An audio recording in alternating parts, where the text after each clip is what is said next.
With your CIGTV News Update, I'm Donna Bush. Thanks for joining us on this Monday evening.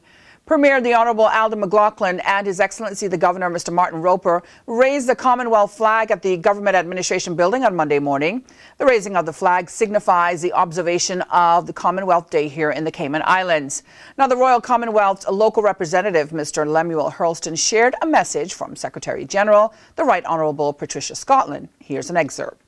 Commonwealth connection and the values and principles we share offer opportunities for valuable international cooperation for increased individual fulfillment. People from nations and territories in every continent and ocean cherish the rich diversity of our membership and the deep sense of affinity and kinship we share. By working together in practical ways in our local communities, and by interacting and cooperating across national boundaries, we build and sustain a more strongly connected Commonwealth that is mutually respected, resilient, peaceful, and prosperous, and that cherishes equality of opportunity and inclusiveness. And His Excellency and the Premier were joined by Cabinet Secretary Mr. Samuel Rose, Royal Commonwealth Society local rep Mr. Lemuel Hurlston, Miss Adelaide Walton of the Girls Guides, the Deputy Governor, ministers, the Speaker of the House, and other government officials. The Commonwealth affirmation was also read out by Adelaide Walter on behalf of the Cayman Islands Girls Guide. Also on this Commonwealth Day, 26 young people took part in the 12th Annual Youth Parliament held on this day every year. For one day, the participants debate on the floor of the Legislative Assembly during a live CIGTV broadcast.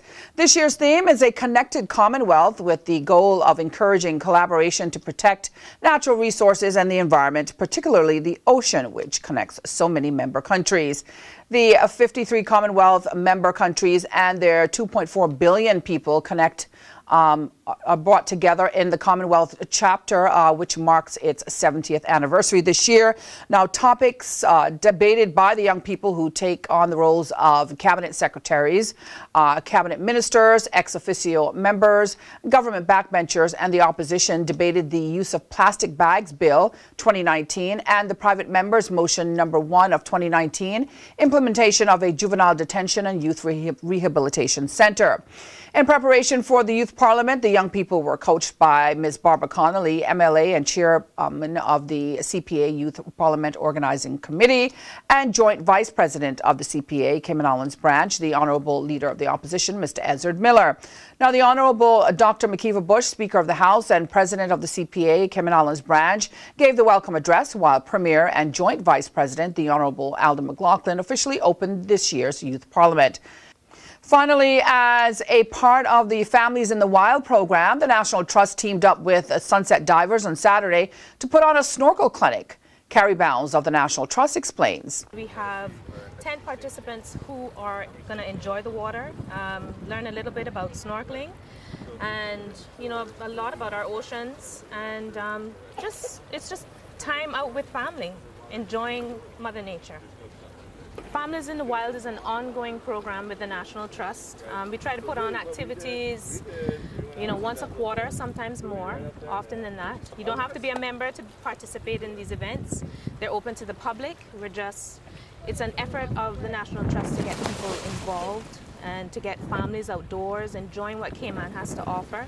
Part of what we do in the National Trust is to protect and preserve what we have for future generations. So by encouraging families to be outdoors, that's what we're doing. We're getting people involved, getting people active, and enjoying what we have to offer. And for a small fee, families were invited to learn how to snorkel or simply to improve their skills. For more details on how you can get your family involved next time, you can go online to nationaltrust.org.ky. You can also go to their Facebook page or their Instagram page, National Trust Cayman Islands. And that ends today's news update here on CIGTV. I'm Donna Bush, as always, thanking you for joining us, wishing you a wonderful and safe night, and hoping you'll join me back here again tomorrow.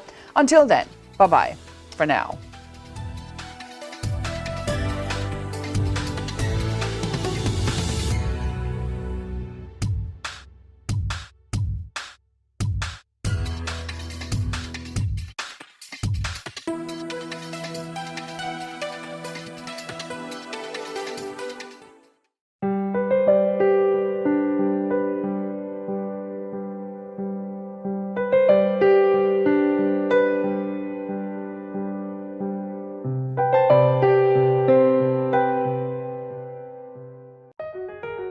Did you know that planning permission is required for a shed?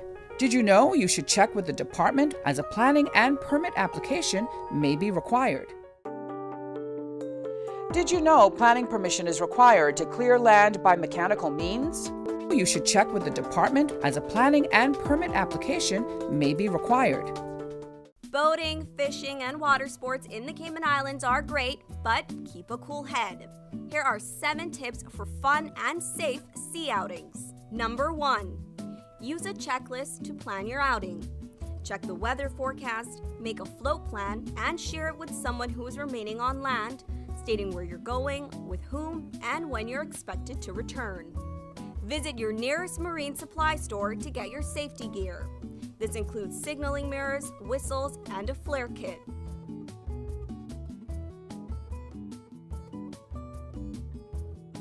It's also very important to have onboard flotation devices and life vests for each person. There are different types of vests. Some are for water sport activities such as snorkeling, and others are for going on offshore boating or on fishing trips. Number 2. These items can be lifesavers in case of an accident or bad weather. Number 3. Use a motor kill switch, especially if you're boating alone. In case of a leak or breakdown, always stay with the boat until help arrives. If you capsize, an emergency beacon or locator device can send a distress signal to inform the authorities of your location. Larger flares will indicate distress to a boat, airplane, or search and rescue officials. Number 4. In addition to sunscreen, food, and beverages, it would be smart to have a cell phone. Make sure your marine radio works. Cayman boaters use Channel 16 to communicate. Number 5. Also, don't forget your anchor and sufficient rope.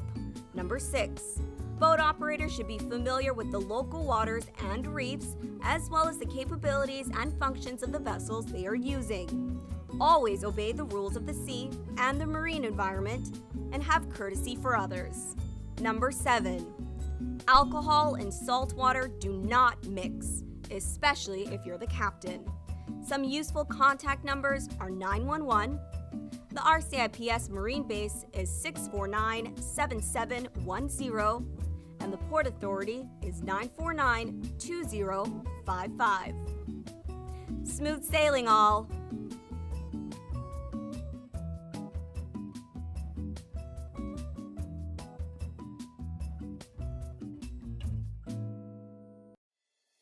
The Esterly-Tibbetts Highway 3-lane roundabout is ready for drivers. It's time to make sure you know how to use it. First, know which exit you need to take. Pay attention to lane arrows and signs. Make sure you use your signal to change lanes or exit the roundabout. To turn left, you always approach in the left-hand lane and indicate left. To drive straight ahead, you need to be looking out for signs and road markings indicating which lane to use.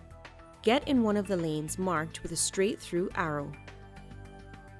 If turning right, you must use the right-hand lane and indicate accordingly. To use the roundabout safely, remember these 3 tips. Know your exit, pick your lane, and signal to make your turn.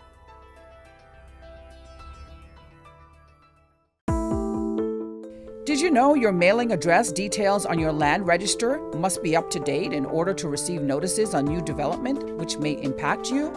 Visit Lands and Survey Department to check your mailing address is correct. Did you know that walls, fences located along the road require planning permission no matter the height? You should check with the department as a planning and permit application may be required.